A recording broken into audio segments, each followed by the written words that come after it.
It's such a nutritious vehicle, and it's also super delicious and creates a joyous occasion every time.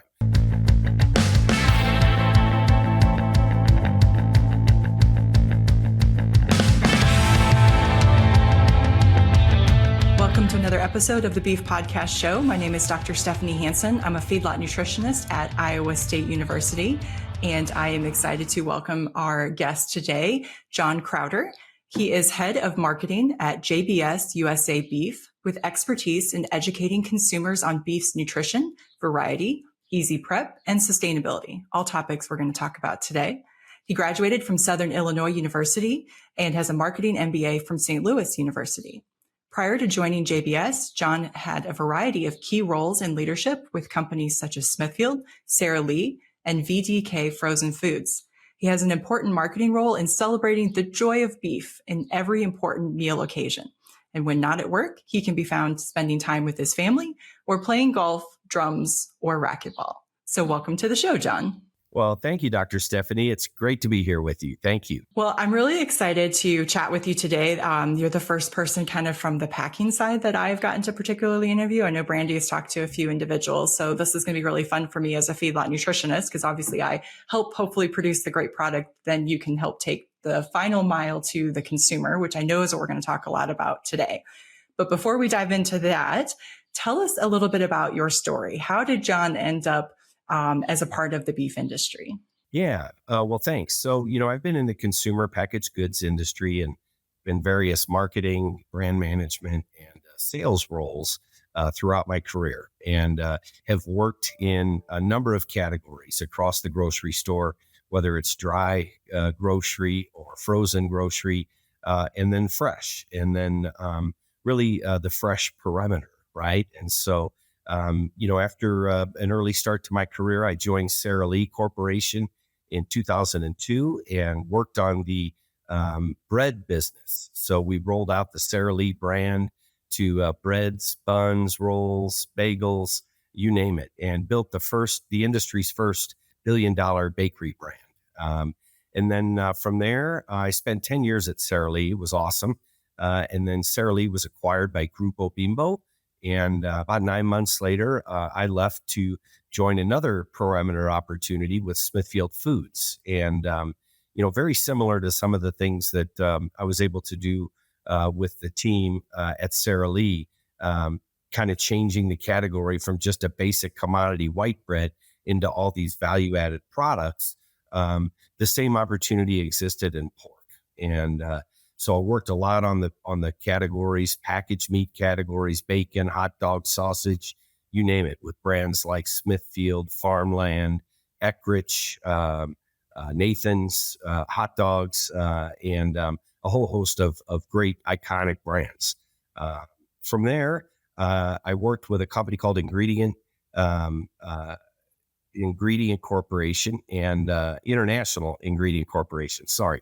And I was director of sustainability there. And that's a company that's really focused on eliminating food waste and repurposing wasted food out of the back of manufacturing facilities and repurposing that food for animal feed. And then after that, I joined JBS and, really and spent a couple of years courting JBS, to be able to work in the world's most important category, which is fresh beef, and work with JBS, who has a desire to deliver great quality beef in our great brands and great programs, and really accelerate consumers' love of beef, was a tremendous opportunity. And so I joined JBS in July of 2019, and I've been here ever since, and really having a blast. So what do you think, starting right basically 6 to 12 months before the pandemic, what do you think is the biggest thing you saw change in, beef demand, kind of as you think about the pre-pandemic versus the post-pandemic? I can tell you how my shopping preferences have changed, but I'd be really curious to see what your opinion is on this. Yeah, well, it's great. So, when I came in 2019, the Beyond Meat and Impossible plant-based rhetoric was all the rage. And while they're less than a 1% share of sales in the overall meat category, they were probably a 75 share of voice, and they were very loud. and it was all anti-beef rhetoric. So we wanted to take back the narrative for the beef industry right away. And we kind of developed this concept of having a beef renaissance, where we turn things around and not only move quickly off the defensive, but into the, offensive around all the wonderful, joyous things that beef brings. And so we were shifting our communication strategy and gearing up for, a lot of social media activation. And then COVID hits, right? And in March of 2020, and immediately it just changed everyone's lives. And all of, the occasions shifted in the home, right? And so, historically, people would eat roughly 55% of their meal occasions in the home, and the other 45 out of home. During COVID, that number ballooned to 82% of all meals being eaten in the home. And, with beef as popular as it was, we started off with some beef food safety communications as people were buying meat, freezing it. But then the tremendous opportunity to educate consumers on all the different varieties of beef, the different cuts of beef, how to prepare the beef. What was interesting was over time, we were able to measure our partners at Circana, IRI, which is a well-regarded consumer insights platform, that Americans' meat IQ grew by 69% in those first 6 months after COVID began. So people taught themselves how to prepare a steak in the home, and what was a tri-tip, what's this flat iron fillet. And as time went on and people were looking for more variety, right? Because they're cooking all their meals at home and they want new varieties. We really encourage the exploration across the carcass of all the wonderful cuts of beef and all of the, easy prep and the recipes that went along with that. So, now with inflation, we're still seeing 76% of all meal occasions are in the home. And we think that's going to be a long lasting trend with people that are now much more comfortable and educated on how to reliably prepare beef. Many shoppers say, or consumers say, I can now prepare steaks as good as that 5-star, steak restaurant that I go to. And it's more economical and affordable. and it's something that people could take pride in as well, cooking beef at home. So beef just continues to be a staple for consumers in the home and in all these joyous occasions. Yeah, absolutely. And I think this leads right into one of the things that I definitely wanted to talk to you about. So you talked about how one of the things that you've been involved with was helping individuals, the consumer, understand how to prepare this amazing thing that we call beef, right? Because it's intimidating if you think about, do I have to have a fancy grill or fancy, something on the stove, or like you think you're like, man, mom or grandma or grandpa or whoever, like they all really knew what to do with that cut. But if I didn't necessarily grow up like that, maybe I don't know what to do with it. And I think this is one of the things that sometimes keeps people, it's a barrier, right, to the introduction of beef as being something to be on the plate every day. So tell us a little bit about some of your easy prep initiative that you've worked with. Yeah. Well, beef is not cheap, right? It's expensive, and it should be, because it's such a nutritious vehicle. And it's also super delicious and creates a joyous occasion every time. But, people don't want to spend a lot of money on something that they want to take a chance on, not, particularly, cooking or preparing the meat well. Right out of the gates, one example, we were in some focus groups with consumers, and we were in Chicago at the time. I'll never forget it. And they were discussing that they love to grill steaks, but they don't grill steaks past September, October, because it gets too cold out, and they put their grills away.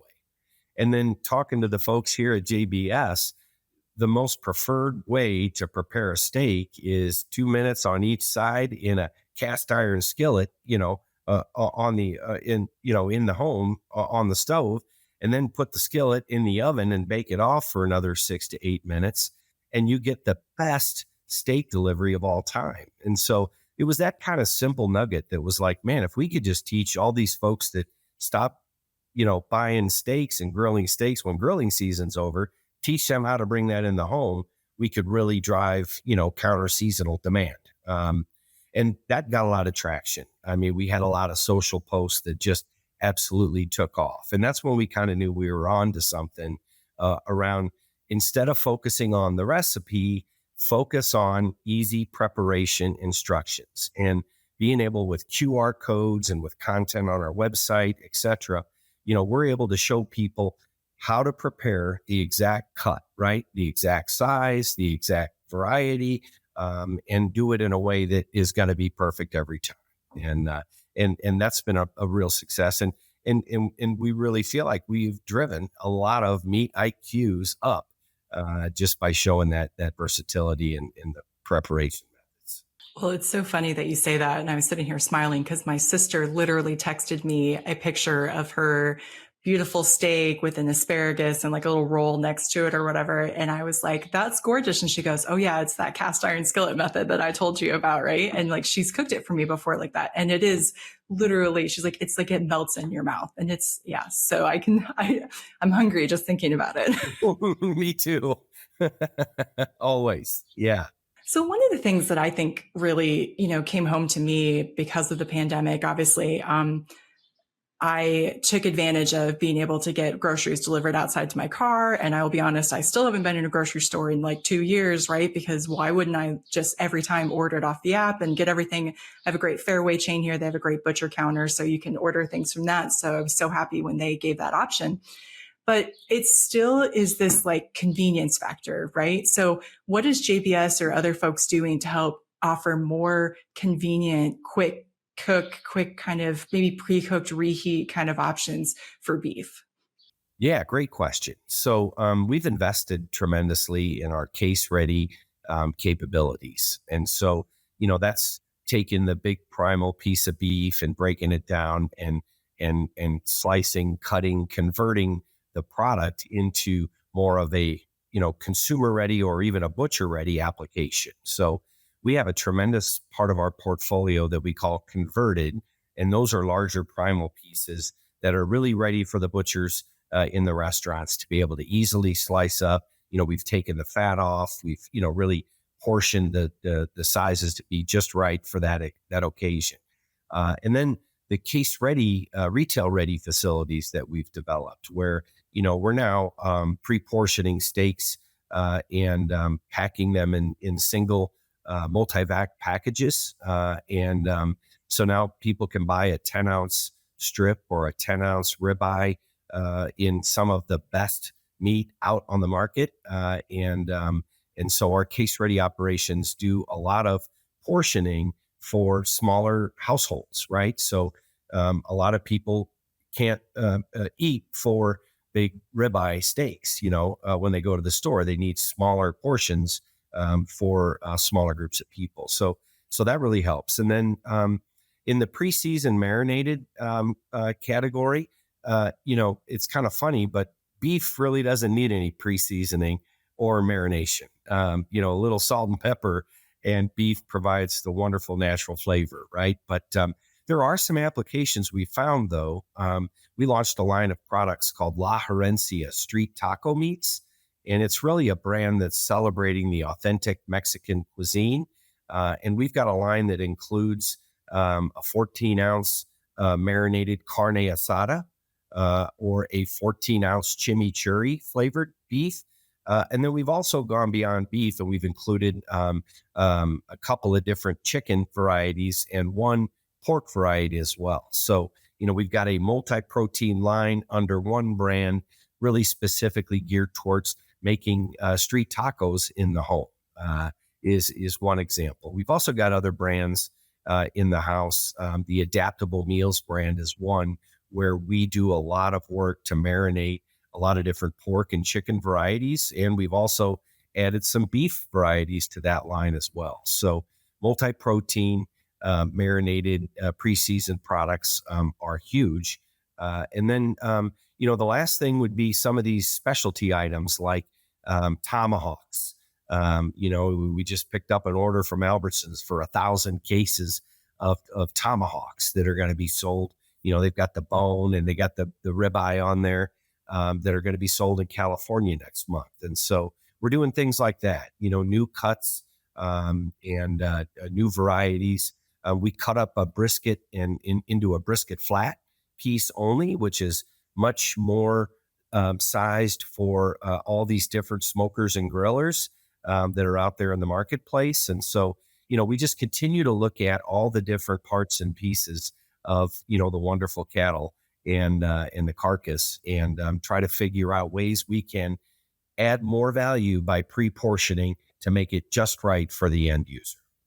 Well, you mentioned food waste, right? In one of your prior roles, that's one of the biggest things that, I sometimes I'll look at my fridge at the end of the week and be like, why did the person who bought those groceries I was clearly not the same person who bought the groceries who then was forced to cook the groceries during the week, right? Because it's like, I didn't need as much. So I think anything we can do to like make it be this is that single serving or two servings or whatever. And yes, it still has some plastic waste associated with it, right? To make it that kind of vacuum packaged or whatever, but it's probably a lot better than buying way more than we needed and a bunch of it ends up in the trash. Yep, that's right. That's right. Although I would say that beef is probably the least wasted food on the planet, right? I mean, everybody eats all their beef. And if there's a little left over, you wrap it up, you put it in the fridge, and you enjoy it the next day. Plus the nature of beef, it's fresh. And so when you're buying it, you're going to use it because you've spent a pretty significant amount of money. Usually it's tied to a specific occasion, right? So,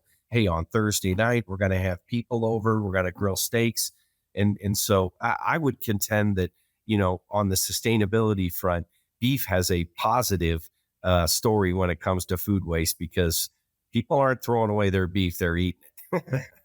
That is 100% true. I'm throwing away the vegetables that I did not cook that week.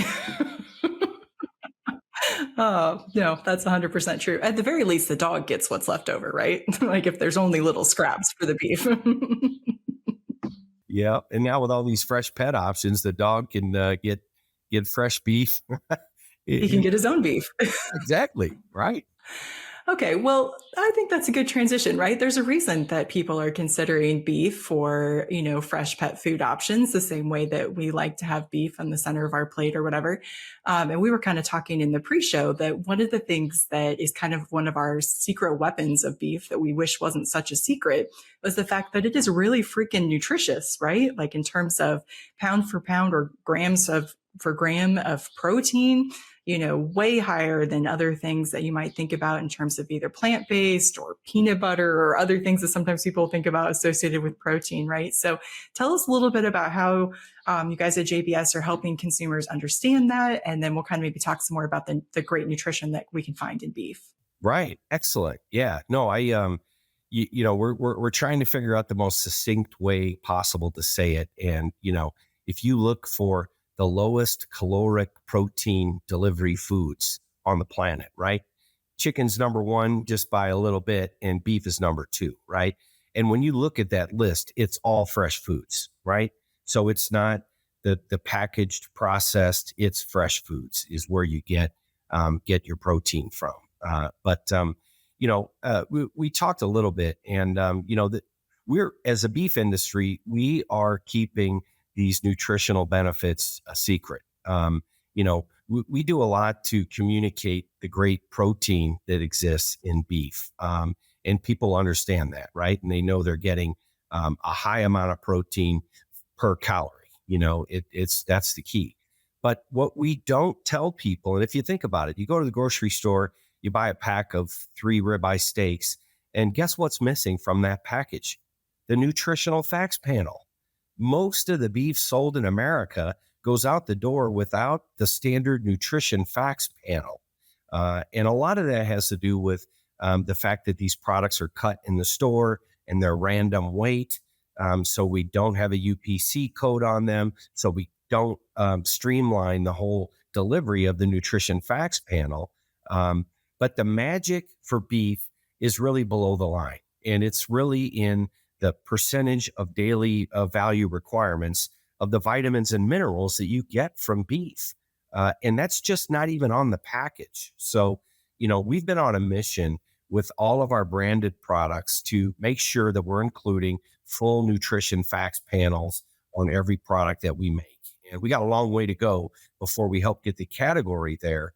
But when people see all of the different B complex vitamins, the selenium, the iron, all of these vitamins that are so critical to, people's brain function and health and muscular and all that.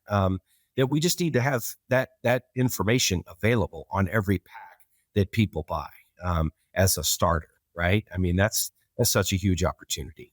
Well, obviously, I'm a mineral nerd. That's what I study, right? Is mineral nutrition in cattle, and I totally agree with this. And it's even more than the fact that it's a rich amount of zinc or iron or things like that. It's very bioavailable iron, for example. So, like heme iron that's in beef is much more available to our human intestines than, say, ferritin iron from like soy or something like that. So, we can actually have a smaller amount of iron consumed and get more iron actually out of it because more of it's available for absorption.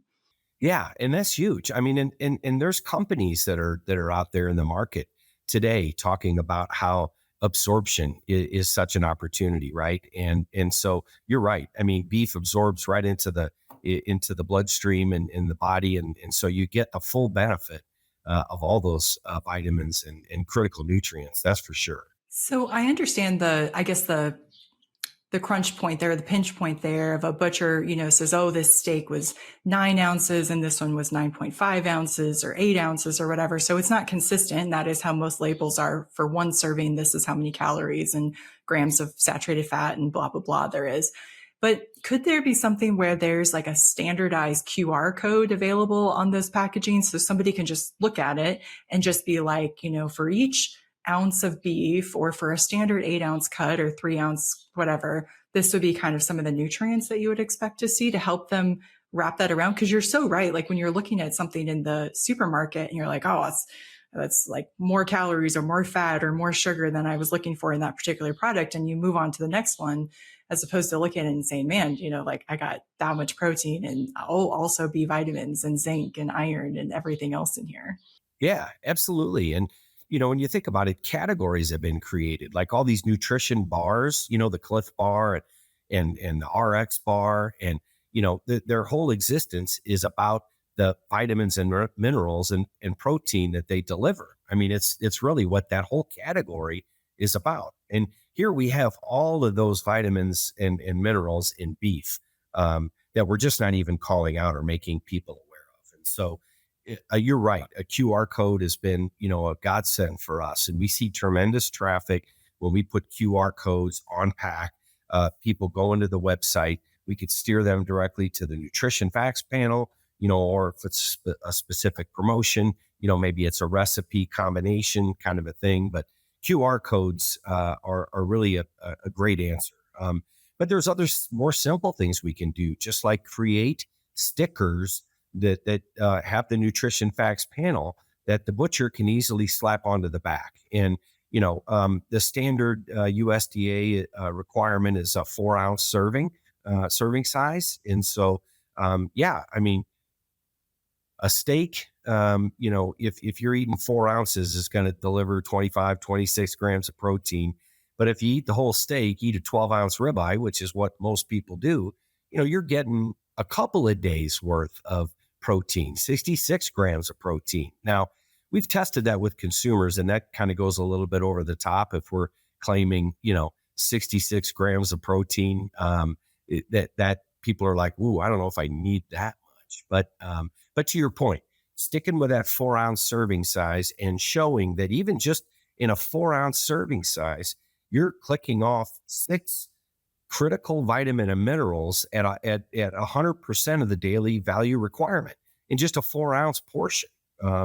So it's something that we've got to continue to work on as an industry to make sure we're communicating. Now, the other thing I'll say, Stephanie, is e-commerce, right? And so for years and years and years, we hear this power of meat study that's done every year. And we always hear about the hue and cry from consumers who are looking for more information. They want more education and information about their beef, about the kind of beef it is, the kind of cattle, what country it came from, and the nutrition facts as well. And so year after year, it's just very difficult in the in-store environment to create impactful, quick hit little communicators that would help deliver some of that educational material that consumers want. Well, the other major thing with COVID is, as you mentioned, e-commerce and the ability to order products online and pick up in store. And so, I mean, the number, I just came out of a great digital grocery summit last week in Chicago, was attended by the top 20 consumer packaged goods companies on the planet. And 62% of all grocery shopping trips now start online.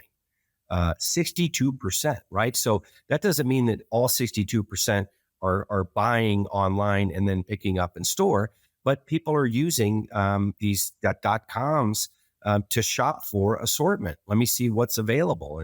And for the first time ever, we now have the ability to deliver all of this great consumer education right there at the point of purchase. So it's called product detail pages, PDPs. And so working with our retail partners, we're loading in shots of uncooked product, shots of cooked finished product, maybe a little instructional video, the nutrition facts panel, and some verbiage about how to prepare and also where the beef's coming from. And we put all that information right there. And it's a lot easier for consumers to consume when they're scrolling through on their phone and they're clicking on that and look.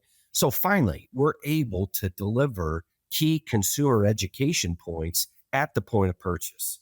And I just think that's a tremendous opportunity and another great way we can really deliver the nutrition facts information, across the board.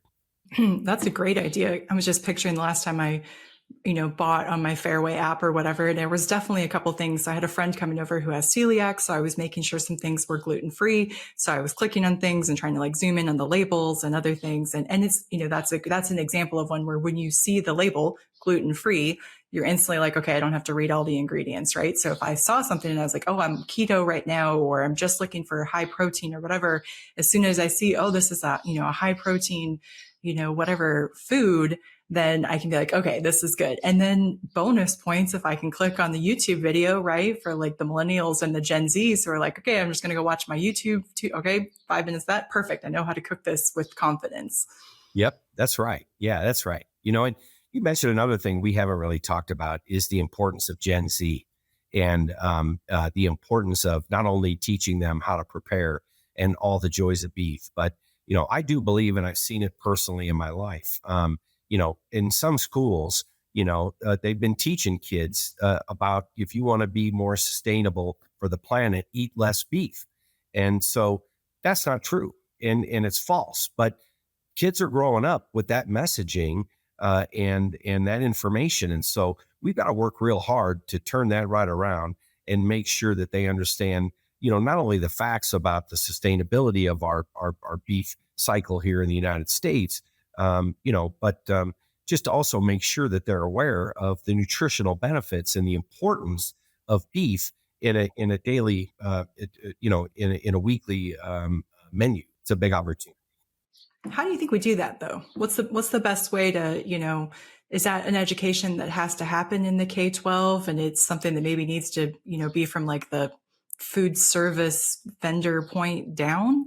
Or is it something that needs to be, beef producers and farmers need to be in the classrooms? I was especially thinking about that, right? I have some family who lives outside of New York City, and I swear some of the conversations we have sometime, I'm like, okay, so no, that didn't grow in a grocery store. I raised that, right? Like, but this challenge is real, right? That not everybody understands where their food comes from, and that those of us who are raising it care a hell of a lot about that animal that we raised, right? Absolutely. Yeah. So I think it's going to take a groundswell. And I think what you're saying there is really great. Get more involved with local schools, with curriculum, with, appearances and information. But, for us, in the marketing team, we do have some investment dollars. And so we drive a tremendous amount of social media messaging targeting these digitally native Gen Z folks, right? So we just completed a project with a company called Ad Amazing, and they're helping us deliver fun beef ads in the middle of games, right? So all the mobile games that are out there, whether it's Candy Crush or Clash of Clans, you see all those little intermittent videos and things. So for us, it's about finding where the Gen Z folks, especially the ones that are now getting old enough, they're starting to buy groceries, and we're seeing, you know, meat sales growing significantly with this group. But it's really about finding them where they're at on their social channels and delivering useful information in a fun way. With these kids, you got to be authentic. You have to be transparent, and it's got to be what they're used to every day. And so we're doing a whole lot of that right now. But I agree with you. It's an effort that I think, from an education standpoint, we should take a look at across the country and make sure that we're teaching kids the real facts of our industry for sure. Well, in Gen Z, like you said, they're digital natives, but sustainability is one of the things that they've really grown up in, right? Like whether or not they know the different definitions of it, but they've grown up in an era of knowing that things like that matter to them. And we've talked a little bit in our conversation about some of the things that JBS has done and you personally with your interest in sustainability, but let's talk about that more. What are some of the initiatives that you guys have going on right now around beef and its amazing ability to take my lawn so that I wouldn't have to mow it, but instead I could have a cow graze it, right? And turn that into this protein packed, nutritious package for people.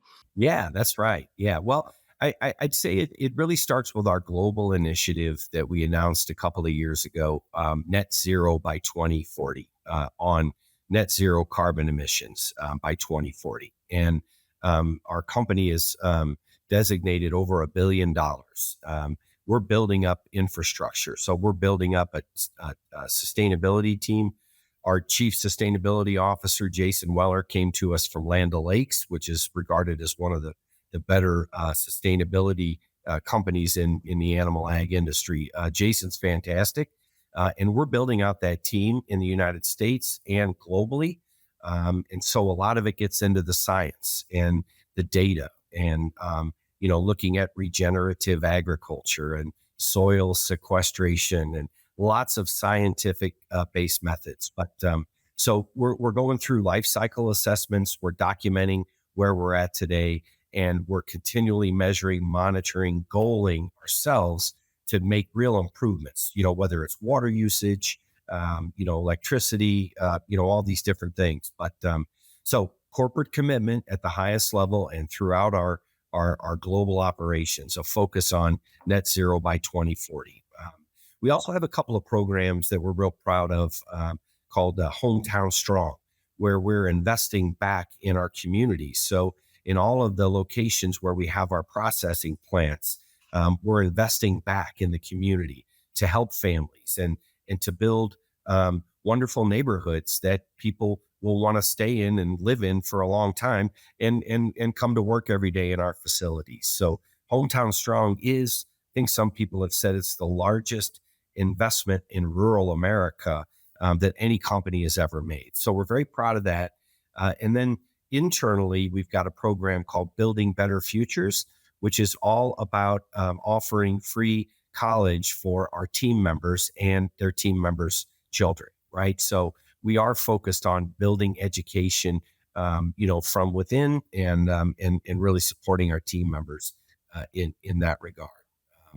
But there's other things and some things I really can't talk about right now of maybe outside of our industry that we're talking to people about building a sustainability story that really hits back and focuses on telling the true sustainability, the true narrative around, what's happening here in the United States and all of our wonderful ranchers and the focus that everyone in the industry has around things around, animal welfare and doing things the right way for the land.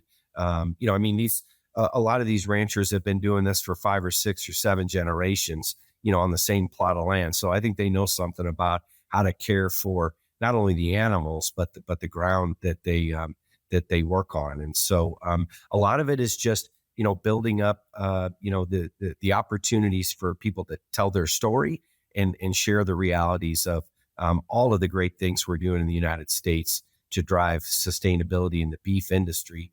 And I'll quote Randy Block here.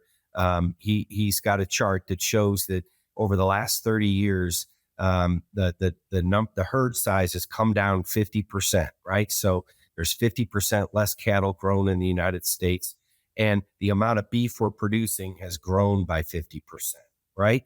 So that's about as great of a sustainability story as I could ever think about, right? And that just goes to show the American ingenuity, whether it's genetics or efficient operations or what we're doing in the processing plants to make sure we get every ounce of value out of those carcasses. So many wonderful things that's happening with pro sustainability across our industry, and we just need to continue to all individually and collectively tell our story. Yeah. And I hope, a piece of that sustainability story is the importance of things like the growth promoting technologies that we have access to, right? So things like anabolic implants and beta agonists, which the science says are incredibly safe for our cattle and for the consumers to then consume that meat from animals that receive those technologies. Those are massive contributors to that sustainability story, right? That 7.5 pounds increase each year in hot carcass weight or whatever our annual average has been over the last 15 or 20 years. Those are in part, as you said, genetics, improvements in husbandry, better efficiencies and things, but they're also because of some of the technologies we're able to capitalize on. And, with some of the newer products that have some sustainability claims as well. So just, I think lots of really cool things. And I recognize those lead to challenges, right, on the meat side. So it's like, okay, we've got a bigger ribeye than ever. We can't be giving the consumer something that's a 1/4 inch thick and it's going to, burn on the grill. So you have to get the meat scientists involved and think, how do we fabricate something differently? And I think, that's been such a creative opportunity to be able to, capture and maintain that momentum that we have for beef sustainability. Absolutely. And our higher education system, I mean, Iowa State, and a lot of these schools, we partner here. We're in Greeley, Colorado. And so we partner very closely with Colorado State University and Dr. Jennifer Martin there. And, Temple Grandin has an office there at CSU, but, we're always on the phone, with you guys, with Kansas State, Texas Tech, Texas A&M, just a great network of, the focus on the science and the optimization in the industry, and y'all are great partners for us, as we work together going forward. I feel like the one piece we haven't really talked a whole lot about yet, John, has kind of been what beef demand looks like globally. Can you enlighten us a little bit on some of those statistics? I imagine you might know a few of them. The global demand for beef raised in the United States is at an all-time high. It's really unbelievable, and global demand is incredibly strong. We've seen here in the U.S. that beef consumption has been climbing, since 2014, and continues to grow. So we're seeing record levels of beef consumption here in the United States as well as abroad.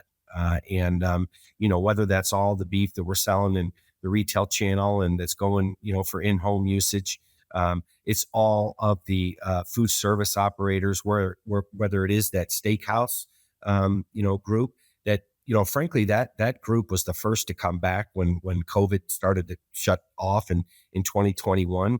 And so people still love to go to the steakhouse.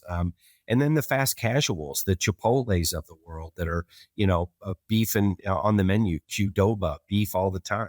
And then all the burgers, right? All the burgers and tacos people are eating at Taco Bell or McDonald's or Wendy's or Hardee's or, Carl's Jr. And then some of the specialty chains as well. I mean, that's a gentleman by the name of Dr. Catlett King from LSU gave a great speech to us a couple of years ago about how we're living in Maslow's hierarchy, right? I mean, today people want what they want, when they want it, where they want it, etc. And it's about making beef available in all of its wonderful forms and formats everywhere you go.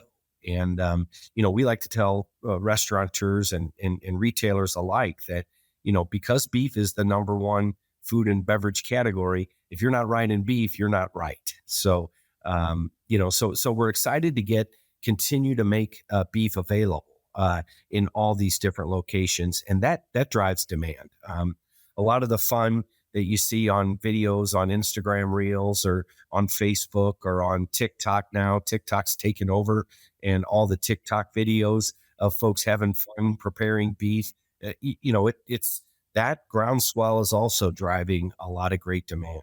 Um, the average U.S. person eats 59 and a half pounds of beef a year, and that's a record. That's as high as we've ever seen, and that's tracked by the Beef Checkoff and some other groups that measure that every year. And then the global aspect, right? Almost to a quarter of our business is exported to 150 countries around the world. We just hosted a beef university for our international top customers, and we have people here from 12 different countries around the world. And so we all know about how the demand for USA beef in China has taken off. And when you think about China, 4 times the amount of people, and they're just now getting their first taste of USA beef. There's nothing like it on the planet, right? And so I'll give you the other interesting fact is the average consumption of beef, of USA beef in China is at 3 pounds. So in the US, we're eating 59 and a half. In China, it's currently at 3, and that's up from 1.5 just a couple of years ago. So there's tremendous growth opportunities in China, in Japan. In some of the folks we had in were folks from Kuwait, from Indonesia, from Vietnam, and more and more, whether it's beef offal or it's special cuts of beef, hind shanks and things that maybe don't sell so well here in the U.S., but we have a tremendous market globally for. That's another secret sauce is we're able to utilize the full carcass and find a home for all of the beef cuts around the globe. And so, that's the last part is the flavor, the tenderness, the delivery, and the nutrition makes this the number one food on the planet. And nobody raises it more reliably and more edibly than how we do it here in the U.S. And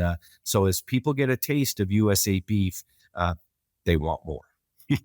So Yeah, I was going to actually ask that if most of the, or if a good proportion of that increasing demand is related to our high quality beef, right? Especially, so I'm here in the upper, Midwest, Northern Plains, and we're known for our high quality, type of cattle that we're growing. I was curious if that's what a big part of that demand is. 100%. Absolutely. And, we have some dedicated programs in our business where we're able to, kind of call out that part of the country, the rich, plains and it's some of the I guess the most efficient, effective places to grow cattle on the planet. And so we're able to carve out programs that come from that region that deliver on this upper, we call it upper 2/3, but it's really like the top 15%. Upper 2/3, is another industry term, right? Upper 2/3. But we're really talking about the top 15% of beef. And so, we're able to deliver, these specific, regional, highly effective, highly marbled cattle and different programs. And so, we've got a great Raised in the USA grass-fed beef program under our Grass Run Farms brand, our 1855 brand of Black Angus beef, which hails from the upper Midwest, and a whole lot of other programs, but specifically calling out the tremendous marbling, tenderness, and flavor delivery, and we get that from Holstein programs as well, and a lot of the beef on dairy cattle that's emerging.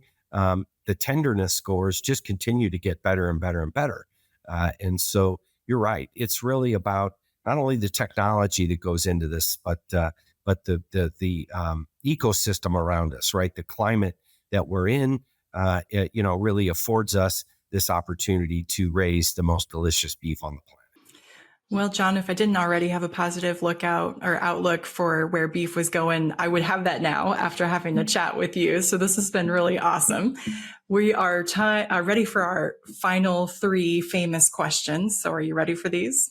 Yeah, sure. Okay. So question number one, what is your favorite beef resource? We really partner with the Beef Checkoff, and they provide us tremendous amounts of information. They work with retailers, and most importantly, they're doing a consumer survey, a tracker that's been in place every quarter for years and years and years. So we're able to get a pulse and a read on exactly what consumers in the United States are thinking about beef and our categories, and we can calibrate a lot of times the messaging and the things that we're putting out from a marketing standpoint based on where we see some of those needs that are identified from the Beef Checkoff group. Yeah, I love that. I think the Beef Checkoff is a great resource. Okay, question number two, what is a book not related to beef that you're reading right now? Well, I just finished it, and I really love this guy. His name is Eddie Yoon, Yoon, and his book is one of his books is about super consumers, and the whole notion of the book is really around if you market to the super consumers in a category, the people that really love your category, right? So if you think about grillers and smokers and barbecue and chefs and if we can win with those people, we can win with everybody. The book "Super Consumers" by Eddie Yoon is a really good one. He also is part of a group now online called Category Pirates, and so that would be the other thing I'd say is I'm reading less and less books, and I'm reading more and more online. Whether it's LinkedIn, linking to different studies and different articles, or on Twitter there's just so much really great information. You can go as far as you want to go out there on them internets, as George Bush like to say. So books are key, but really just surfing the net is a pretty good way to go.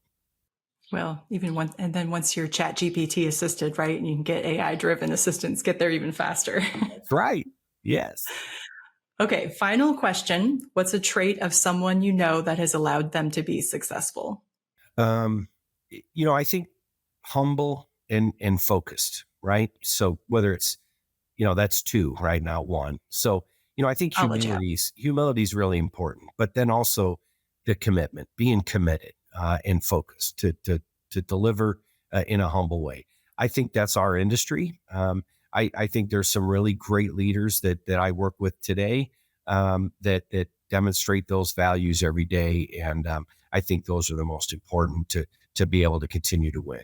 Well, great. This has been really excellent talking with you today, John, and we really appreciate your time. Well, thank you so much, Stephanie. Really appreciate you. Thank you.